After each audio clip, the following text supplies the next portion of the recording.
My best friend 23 meters fell in love with me 22f even though he had a girlfriend, and I was the one who had to leave our friend group, and now I want to know how I could have handled this better. This is a really long story, but I've been so desperate to just tell it from start to finish, so thank you in advance if you make it all the way through. To provide context to the rest of the story, I-22F was in a very bad, very controlling relationship for 3 years. Near to the start of this relationship, I worked at an escape room where I met an awesome group of people and we started to play D&D together. DM'd by the guy who ended up becoming my best friend, we'll call him Brad 23 meters.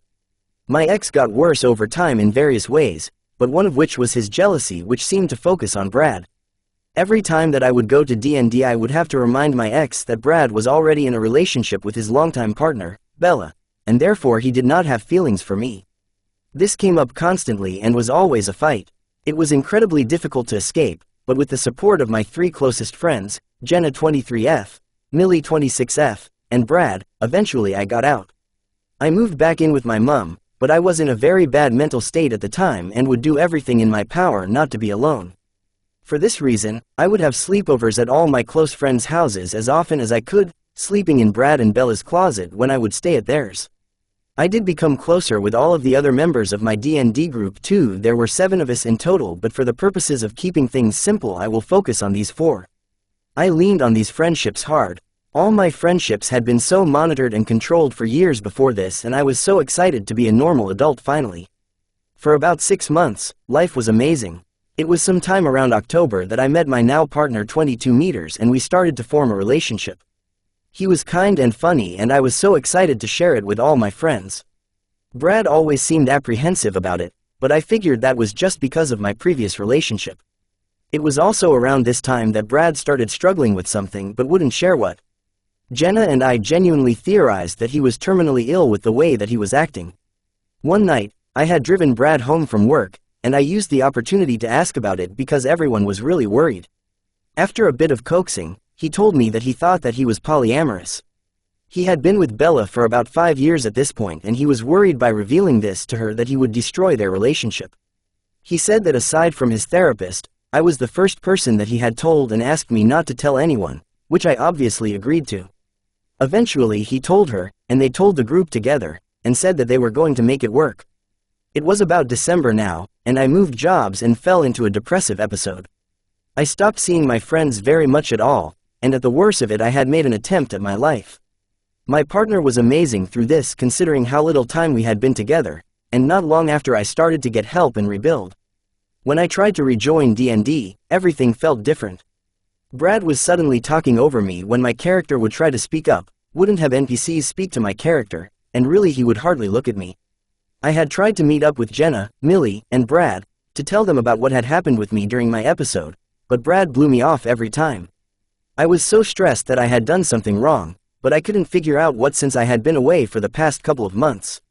Finally, really hit the fan in May at Millie's wedding.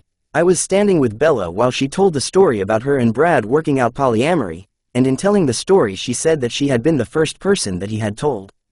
This threw me for a loop, since I knew that he had told me first, and it massively irked me that he had hid that from her.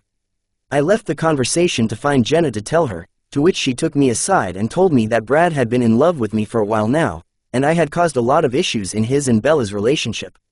I felt awful for the rest of the wedding and sat on the cold street to vent this all to my partner. I went to a few D&D sessions after that, but I felt so self-conscious about the arguments that I had apparently caused between 2 friends, and since Brad was basically ignoring me in the sessions anyway, I decided one day to send a short and sweet message to the group thanking them for the years of fun, but that I would be dropping out for now. My first regret was, when Brad pressed about why I had left, softening the blow as much as possible. I did tell him that I knew about his feelings, but I said that I was mainly leaving for my mental health, which was not true as I was in a much better spot at this point. He was very angry at Jenna for telling me, but otherwise the conversation was fairly civil. He apologized, gave me more context, explained that that was why he had been distant, confirmed that I had been a big issue in his and Bella's relationship, and explained that I was the reason that he had figured out that he was polyamorous. I expect from me staying over at their house so often. Finally, he told me that I would be welcome back to D&D at any time. I said that I was frustrated that he hadn't spoken to me like an adult because I just thought that he had hated me, and he said that I was just a complicated situation. He also told me not to tell anyone about any of it, but especially Bella, that we had had that conversation, as he wanted to be the one to do it. Fine, I was upset, but I still figured that I would be able to return to the group at that point. Months pass, and I haven't been to any group events for a combination of reasons. I feel too uncomfortable to face Brad and Bella. I figure that removing myself from the situation is the kindest thing to do to give them space, and since I can't tell anyone else about what happened, I feel socially a bit isolated. No worries, I can rejoin the group again when I feel comfortable, right? I have Millie over one day and she asks why I left. After a bit of back and forth, I think that she knows some level of what happened, but more than that I am just desperate to get this off my chest, so I give a brief, sympathetic overview of the situation. She is an amazing listening ear, which was exactly what I needed because this had been eating me away, and she is very mature when I ask this to not affect her relationship with him. Little did I know that I had just thrown a match into a powder keg. I'm not totally clear on what happened, but basically Brad hadn't told Bella that we had had a conversation. Millie accidentally revealed that I had told her, and Bella rightfully so honestly was furious with Brad, who then was furious at me for telling Millie. In this second conversation with him, I explained that I had thought that Millie had known to a degree anyway. He kept going on about how much of an impact this had made to his and Bella's relationship, and I got frustrated and explained that they were actually the sole reason that I had left the group when I did, and it had had a massive impact on me too. He got apologetic, but in retrospect I think it was just trying to tide me over. He told me that Bella was uncomfortable when he and I were in a room together, which put the final nail in the coffin for my hopes to ever return to the group. He still swung the conversation back around to how hard it had all been for them and ended the conversation with a long list of Bella's insecurities. In retrospect, this was a bit random and I'm not sure why he did that. In any case, I responded with a big paragraph refuting each of her insecurities one by one and talking about how great she is. I wish that I had just sent this message straight to her, as honestly, I doubt she would have ever seen it. So now we've had 2 conversations, and I don't see any way that I can return to the group. Months later again, and I see them for the first time at a Halloween party. I had made a great new group of friends at this party, and given the history, I thought that it was fairly reasonable not to go up and have a chat with them. At one point, I am talking with someone when Brad walks up, without Bella, and says hi to me. Maybe I was petty, but considering Bella wasn't even there and one of the last things that he had told me was that Bella was uncomfortable when he and I were in a room together, I wasn't particularly excited to chat.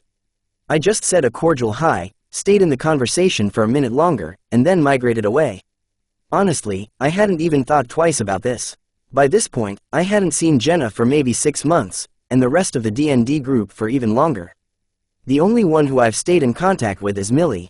One day, I ask Millie out for coffee, and about halfway through she has this look of realization pass her face. She tells me that she thought I knew, and that was why I had asked her out for coffee. Knew what? Well, apparently, Brad and Bella had organized basically a formal meeting with the whole friend group to tell them what had happened with me on that night. Obviously, they had not told me. Millie is amazing and relays to me what happens at the meeting, which thankfully is fairly true, but there are 2 points that irk me. One is that it is entirely, woe-ism, focused, as if I didn't lose all of my friends, and 2 is that Brad makes a remark that he thinks that I knew the whole time that he had feeling for me and that I wasn't just innocent and naive. This is infuriating for me for reasons that I will get to. What actually breaks my heart is that apparently Jenna got up at the meeting and apologized to everyone for telling me in the first place. After that, I had 2 more people from the group reach out and reconnect, but not everyone and not Jenna. This all started in July of 2022, and it's now May of 2024, so I'm largely over it, but here are some of my feelings on the matter. 1. I know that I am non-confrontational, and as much as it was initially supposed to be a kindness, I do think there was an element of running away from my problems. 2. My family and close friends kept telling me that I should send screenshots of everything to group chats or tell everyone my perspective. I think that more than anything, I had already lost everyone, and I really didn't want to turn the group against each other. I think that would have been vindictive and petty and not me. 3. Maybe I should have seen the signs that he had feelings for me earlier on, and I feel a lot of guilt about that. However, I had the exact same relationship with him as I did with Millie and Jenna, and I've always been of the belief that males and females can absolutely be friends. Maybe my relationships with Millie and Jenna were too close too, but after having been socially isolated for 3 years I suppose I was and still am hazy about where the boundaries lie. To be so clear, though, nothing ever actually happened. The best clue that I can recall was when he would say "I love you, man," but that's the kind of thing that we all said to each other. Otherwise, as far as I was aware, we were just really close friends. Furthermore, I had also just come out of a long-term relationship, where I was frequently convincing my ex that Brad did not have feelings for me. I never told anyone that part because I didn't want Brad to blame himself, but now that I've found out I was wrong, I've been going down a spiral about what else my ex may have been right about and what other behaviors he had that may have been justified. I digress. I've mourned the loss of my friends and support network more times than I can see. And I am aware that I could have fought to stay in the group and Brad isn't entirely to blame for that, but it does really frustrate me that, as was clear in the board meeting he and Bella held about me, what I have been through does not seem to even cross their minds. Brad was supposed to have been my best friend, although, now I can't help but feel like he, intentionally or not, saw me at a vulnerable point and took advantage of it to get inappropriately close to me, and we were never really best friends. If I could erase our entire friendship, I would in a heartbeat. At least then I would still have the rest of my friends. I am open to hearing what people have to say, but as far as I am aware my only crime was being naive. There are honestly so many more details, but this post is already obscenely long. My final note is that my partner is the real MVP, as he probably heard me vent and cry about this 24 times and supported me through all of it. Thank you so much for reading if you made it this far.